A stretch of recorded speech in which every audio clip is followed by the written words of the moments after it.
Hello everyone, क्या हाल। I hope सब बढ़िया होंगे। मैं रोशन आज आपके लिए लाइफ प्रोसेस का लेक्चर नंबर 7 लेके आए हैं। इस लेक्चर में हम लोग ब्रीदिंग और रेस्पिरेशन के बारे में अच्छे से डिटेल में पढ़ेंगे। अगर आप इस वीडियो को लास्ट तक देखेंगे तो आपको इस टॉपिक का हर एक पॉइंट समझ में आ रहा होगा। तो हम लोग लेक्चर नंबर 7 को स्टार्ट करते हैं। तो हम लोग पढ़ने वाले हैं ब्रीदिंग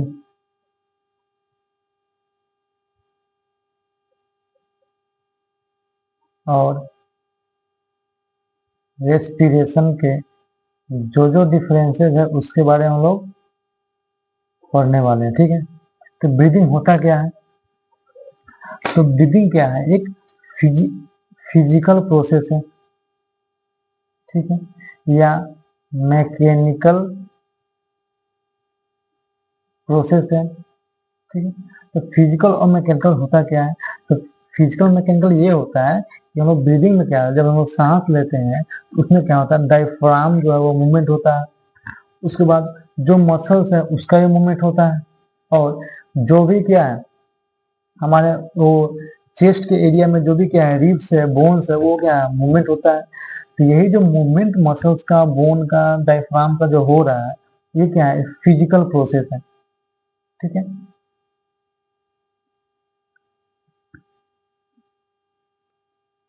ये जो फिजिकल एक्टिविटी होने से क्या है कि हम लोग इनहेलेशन कर रहे हैं, मतलब एयर को क्या ले रहे हैं, अंदर ले रहे हैं, इनसाइड ले रहे हैं।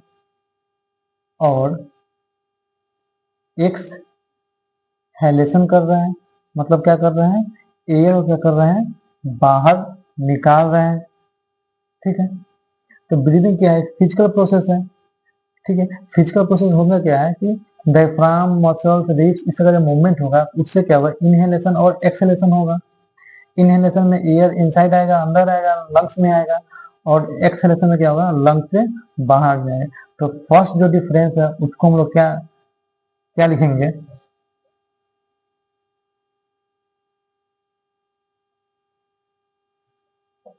Breathing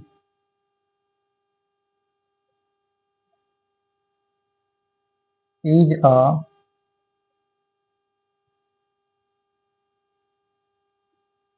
mechanical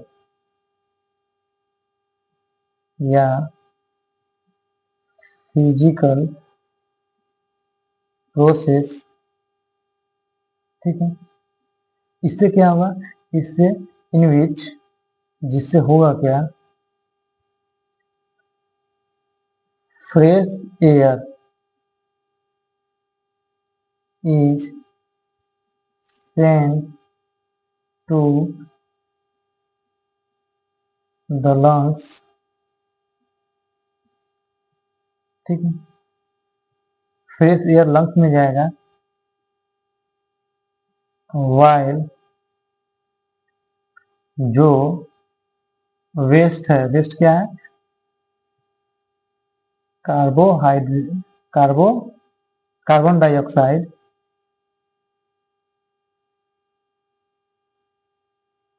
from the body, वो बॉडी से क्या होगा, कार्बन डाइऑक्साइड क्या होगा, रिमूव होगा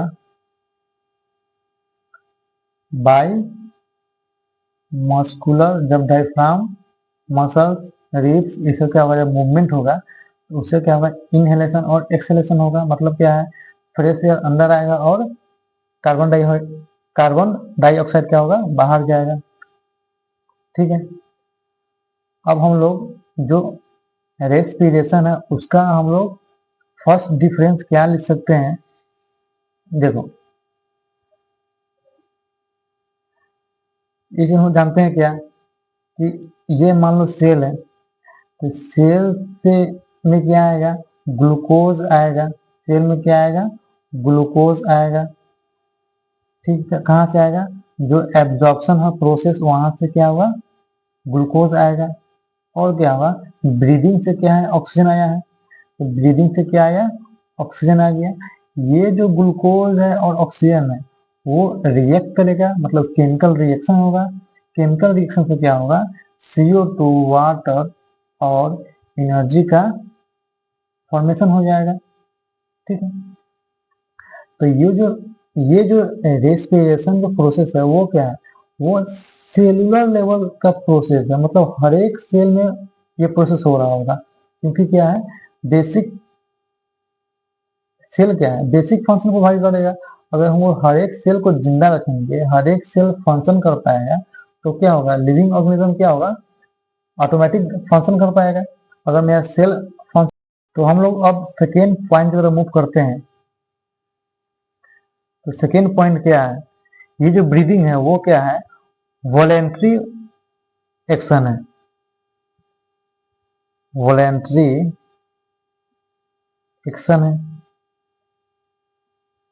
और ये जो रेस्पिरेशन है वो क्या है, इनवॉलेंट्री है।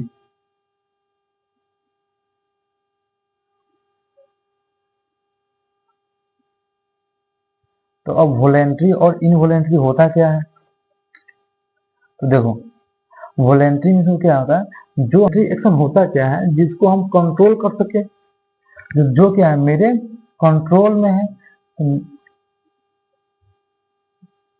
जो हम अपने अपने अकॉर्डिंग क्या करें, वो फंक्शन को प्रोसीड करें, वो क्या है, वॉलेंट्री है। और जो मेरे कंट्रोल में नहीं है, जो मेरे अकॉर्डिंग प्रोसेस नहीं करे, वो क्या है, इनवॉलेंट्री है। ठीक है, तो हम ब्रीदिंग क्या है, वॉलेंट्री है। वॉलेंट्री करने का मतलब है क्या, कि हमको अगर मन करे तो अभी सांस लेंगे, नहीं तो क्या कर सकते हैं हम लोग, 5 सेकेंड 10 सेकेंड 20 सेकेंड हम लोग क्या कर सकते हैं, सांस रोक सकते हैं। ये क्या है, मेरे ऊपर डिपेंड कर रहा है, मेरे कंट्रोल में। लेकिन क्या है, जो रेस्पिरेशन है वो मेरे कंट्रोल में नहीं है, वो अपने आप खुद अपने आप हो रहा है, उसको हम कोई उसको रोक नहीं सकता है, उसको वो खुद अपने आप ही होगा। लेकिन क्या है, वॉलेंट्री एक्शन क्या है, उसको हम क्या कर सकते हैं, उसको अपने अकॉर्डिंग कंट्रोल कर सकते हैं। उसके बाद जो थर्ड पॉइंट है, और थर्ड पॉइंट क्या है, कि प्रोवाइड ऑक्सीजन। इसमें क्या होता है, इनहेलेशन से क्या होता है, ऑक्सीजन लेते हैं हम लोग फॉर रेस्पिरेशन। रेस्पिरेशन के लिए क्या लिए, ऑक्सीजन लिए। और क्या किए हम लोग, जो कार्बन डाइऑक्साइड है उसको हम लोग रिमूव कर दिए।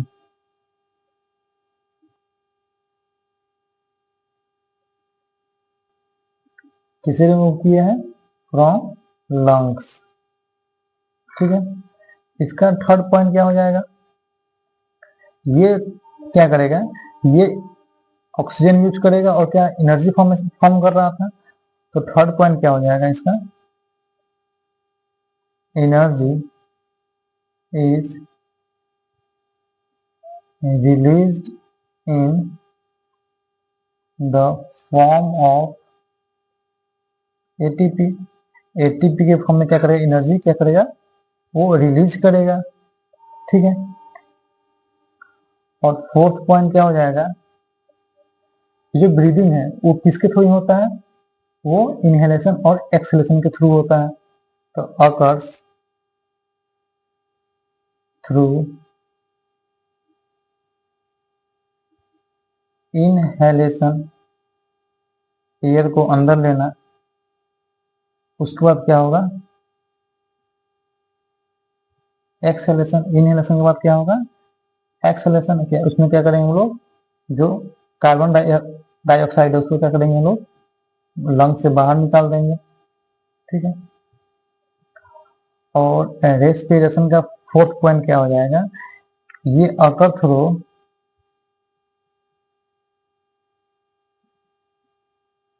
ग्लाइकोलाइसिस। ठीक है, तो ग्लाइकोलाइसिस जो प्रोसेस है वो हम लोग पिछले लेक्चर में पढ़ लिए हुए हैं कि ग्लाइकोलाइसिस क्या होता है। उसके बाद ग्लाइकोलाइसिस के बाद क्या होता है, क्रेब साइकिल। ये भी हम लोग पढ़ लिए हुए हैं पिछले लेक्चर में। ठीक है, इसमें क्या होगा, ग्लाइकोलाइसिस होता है, उसके बाद क्रेब साइकिल होगा, इसमें इनहेलेशन होगा, उसके बाद क्या होगा, एक्सहेलेशन होगा। और फिफ्थ पॉइंट क्या हो जाएगा, इसमें हम लोग क्या है, एनर्जी या एटीपी क्या करते हैं हम लोग यूज करते हैं। ब्रीदिंग में हम लोग को एनर्जी हम लोग को लगता है, मतलब एनर्जी मतलब एटीपी हम लोग यूज करते हैं, लेकिन क्या है रेस्पिरेशन में क्या है, वो एटीपी क्या करता है, फॉर्म करेगा या जनरेट करेगा, बनाएगा, एटीपी को बनाएगा। हम एटीपी को क्या लिख सकते हैं, एनर्जी में लिख सकते हैं हम लोग।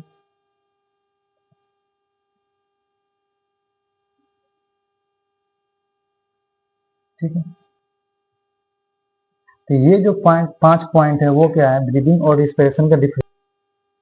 आई होप कि आपको ये इस टॉपिक का हर एक पॉइंट आपको समझ में आ गया होगा। तो हम लोग इस लेक्चर को यहीं पे खत्म करते हैं।